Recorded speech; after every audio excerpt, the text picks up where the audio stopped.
All right, let's dive in. You've handed us some really compelling source material here, excerpts from The 51-Day War, Ruin and Resistance in Gaza by Max Blumenthal. That's right. So that's our focus for this deep dive. The violence in Gaza, specifically looking at the period leading up to and, during the 51-Day War in 2014. And we're doing this strictly through the lens of this one book. Exactly. And the source itself frames this conflict in a, specific way. It calls it almost a ritual, something that people watching from the outside often find confusing. Leading to maybe simplistic explanations, right? Right. And the author argues that this book cuts through that. It tries to present a different reality, one that's deeply rooted in the history and based on what was happening on the ground. Okay, so that's our mission here. We want to get beyond those simple narratives. We'll use this source as our guide to understand the history, the key events, and maybe most importantly, the human experiences the author is describing. And that historical context the source sets up is, it's fundamental. It starts by stating that a huge percentage, 80% of Gaza's residents, are refugees from 1948. The Nakba, as the author terms it. Yes, the Palestinian name for it, meaning the catastrophe. And the source emphasizes these aren't just numbers. Right, their presence, their potential return. The book says this is seen by Israeli governments as a, quote, demographic threat. Which means, according to this source, their existence challenges the goal of maintaining a Jewish majority within Israel and therefore the whole Zionist project itself. And based on this interpretation of the book, that's why residents are confined and excluded, because they aren't Jewish. Yeah, the book uses strong language. It describes Gaza becoming like a warehouse for what the source calls a superfluous population. Wow, superfluous population. Yeah. Hey, that's a heavy term from the source. Yeah. And the author argues this this warehousing. This is, quote, why Gaza resists. That's the core argument right there. That's the starting point. So that's where we'll begin our journey. We'll look at the conditions just before the war, the triggers, the key events, the military tactics. The book details for both sides. The impact on civilians, which sounds devastating. Absolutely. And the aftermath. All guided strictly by this source material you've given us. Think of it as us distilling the key points, the really memorable details from this specific book, trying to lay it out quickly and clearly for you, our listener. Okay. So let's get right into that historical and political lead-up the source describes. There's a quote from Moshe Dayan about needing the steel helmet and the cannon's muzzle for settlement. How does the source interpret that? The source presents that quote as like the clearest distillation of the mentality guiding Israel's approach towards Palestinians, especially in Gaza, over decades. It directly links settling the land with military force. That's the book's take. And then there's the 2005 disengagement under Ariel Sharon after the Second Intifada. The source doesn't frame that as a peace move, does it? No, not at all. The book argues it wasn't a change of heart, but more of a strategic maneuver. Well, so. The idea, according to the source, was to reorient the relationship by hardening their separation. So pulling out settlers wasn't about peace in this view, but about reinforcing control over Gaza from the outside, making the separation more permanent. Okay, so after that, what were the conditions actually like on the ground in Gaza right before the 2014 war, according to the source? The source paints a really grim picture. Life under siege. Constant drone surveillance, that persistent buzzing at night. The book even names the drone type Hermes 450s. Right. Fishermen were massively restricted. They couldn't go beyond 3 miles, even though the good fishing spots were further out. They'd face the Israeli Navy. And what about people near the border fence? Farmers, scavengers? Very dangerous, according to the source. Risking getting shot if they got too close to the buffer zone. And getting permits to leave Gaza, extremely rare. The source mentions students actually storming the Rafah crossing. Yeah, hundreds of them, apparently desperate to get to scholarships abroad. Unemployment was incredibly high, over 40%. Widespread anemia reported in young children. And this population had already faced several assaults before this. 4 major assaults in just 5 years, the source says. So people were living in this chronic state of hardship. The book calls it the new normal. The new normal. Yeah. That phrase really hits home, describing what the book portrays. And all this is happening while U.S.-led peace talks were falling apart. Yeah, the source details that broke down. The U.S. was pushing for Israel to release a 4th group of Palestinian prisoners. But Netanyahu resisted. According to the author, yes. The claim is he gave in to pressure from his right-wing coalition partners and authorized new settlement construction instead. The source says this was explicitly to mollify his junior partners, basically ignoring the U.S. demand. And the U.S. negotiator, Martin Indyk, he blamed Netanyahu's government for the talks collapsing. He did, initially, anonymously, then publicly. So you have this really tense political climate. Talks fail, settlement expansion continues, and then Fatah and Hamas form a unity government. Which, the source says, surprised Netanyahu and caused outrage in his circle. Exactly. It's against that backdrop, the political tension, the worsening conditions, that the immediate spark for the war happened. Which brings us to that kidnapping in Hebron in the West Bank. The source identifies this as the immediate trigger. Yes, the narrative shifts here, and the source is very clear. It says this was carried out by a rogue Hamas cell. A rogue cell. The book specifically says Hamas leadership wasn't involved, that they had no knowledge of it. That's what the source states, yes. Yeah. It emphasizes that point. The cell members, Marwan Kwazme and Amer Abu Waisha, are described as having a history of, quote, going rogue. The book gives some background on them. It does. Years in Israeli prisons, isolation, family losses in the conflict. The source portrays them as individuals prepared to, kill and die for what the author calls desperate goals. And their likely motive, the source suggests, was linked to the political situation.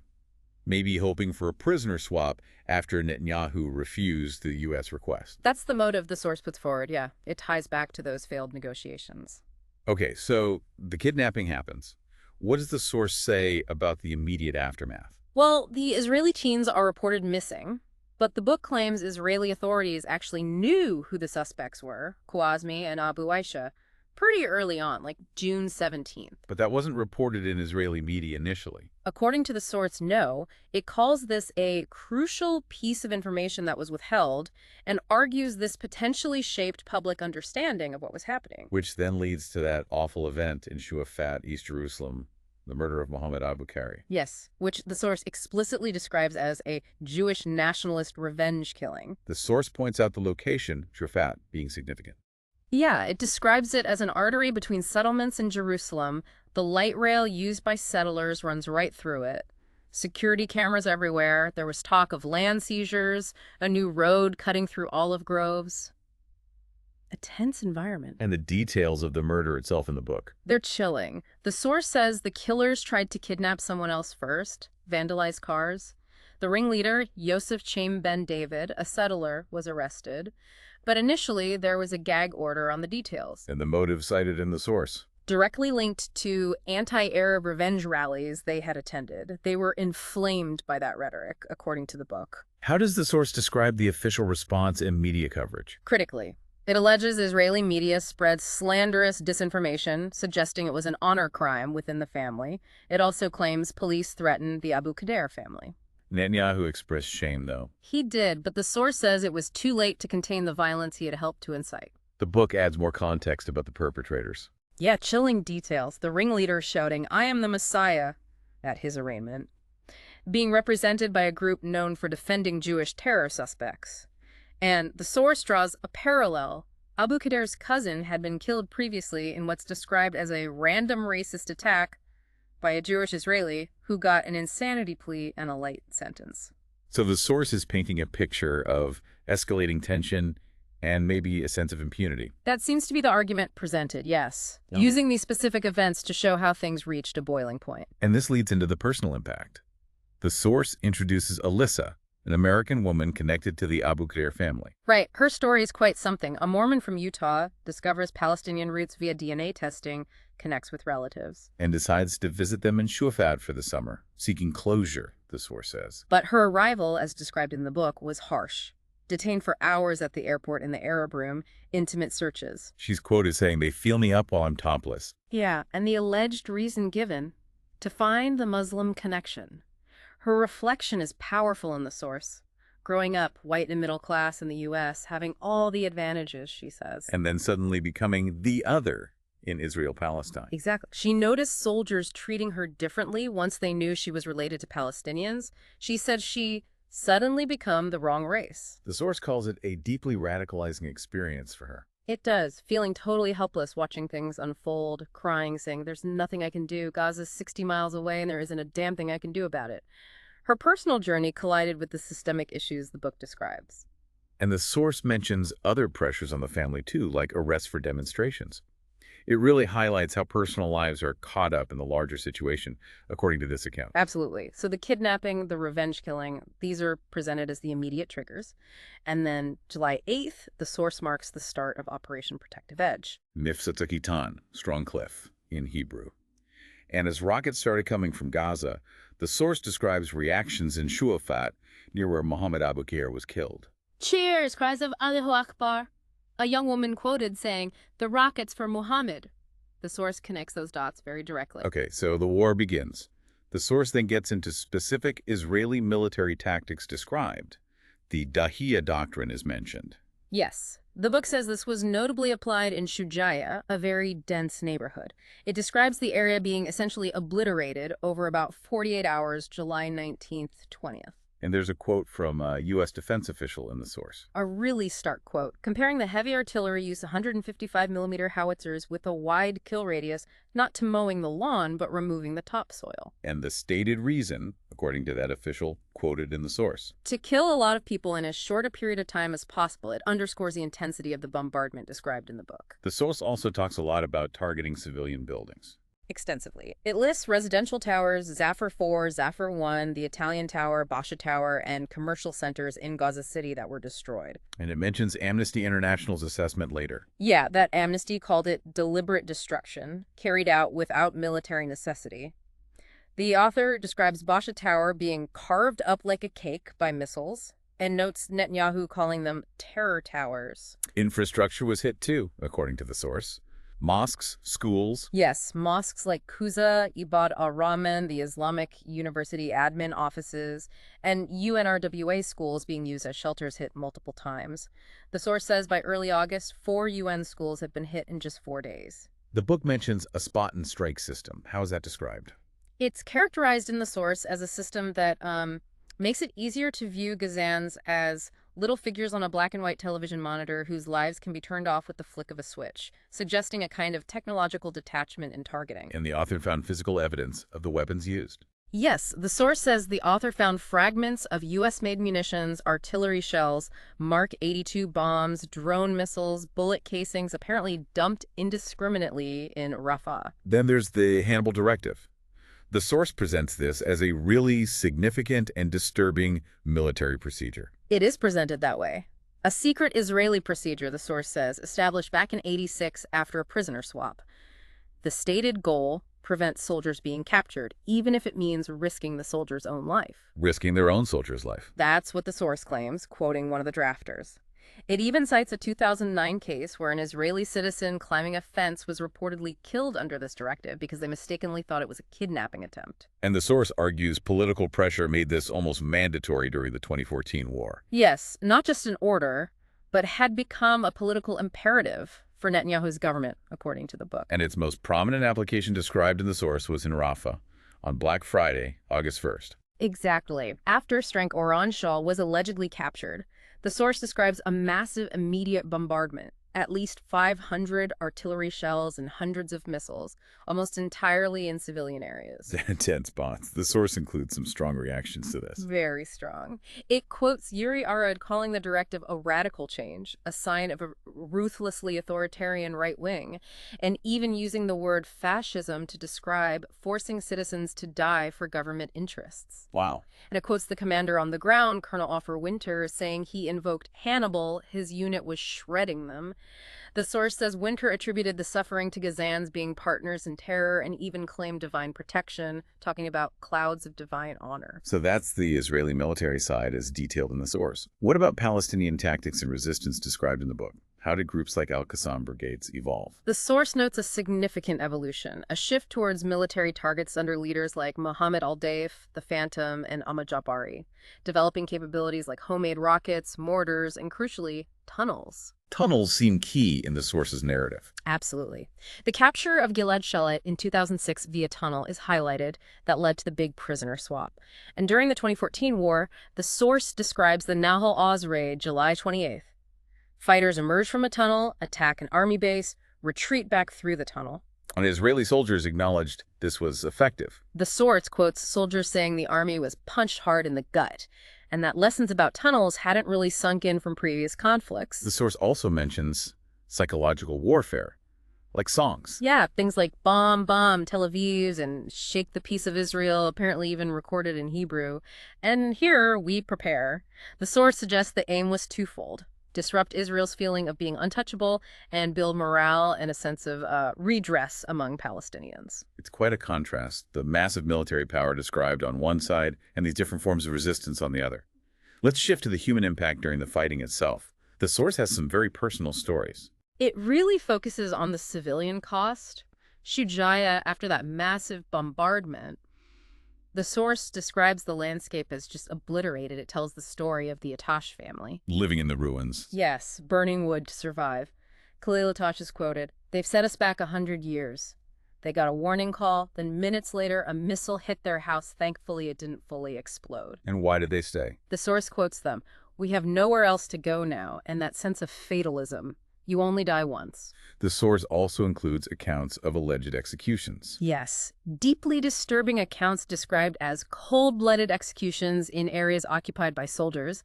Mohammed al-Arir finding his brother's bodies, bullet casings by their heads, and the alleged execution of Salem Shamali, caught on video, his family recognizing his voice crying out. The source notes no Israeli military comment on that specific case. And humiliation tactics.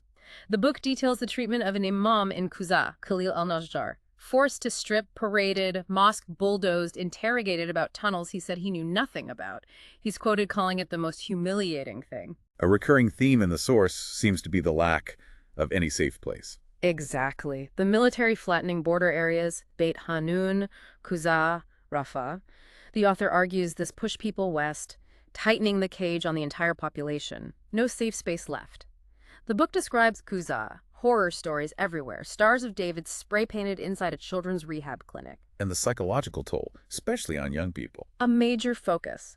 The source mentions extremely high rates of continuous traumatic stress disorder, CTD, among youth, the majority afflicted.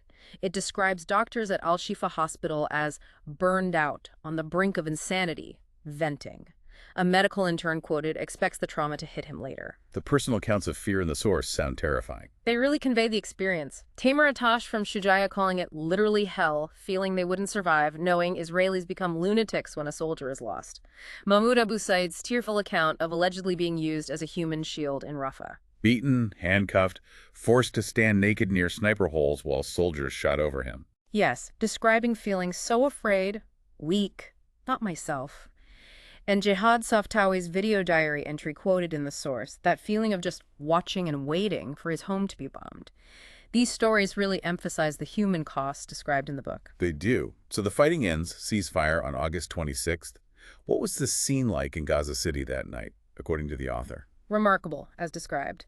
Tens of thousands in the streets, not really a victory parade, the source says, but a display of popular defiance, celebrating survival, showing solidarity with fighters. There was a striking anecdote mentioned. About a woman willing to sacrifice all her sons, even the youngest, for liberation. It's presented as showing the depth of feeling the author encountered. And Hamas held a formal celebration the next day. Yes, August 27th. The source highlights the symbolism. Ismail Haniyeh, masked Qassam fighters, but also representatives from other factions, PFLP, Fatah, Islamic Jihad, on stage together, portrayed as a moment of factional unity. The Al-Qassam spokesman, Abu Obaida, gave a speech. What was the message the source emphasizes? Empowering, defiant. Quoted as saying, "The orphans have grown up, the resistance has become strong, and they will not allow anyone to oppress them." And importantly, a call to restructure national institutions to be more inclusive. So that's the immediate aftermath, that sense of defiance.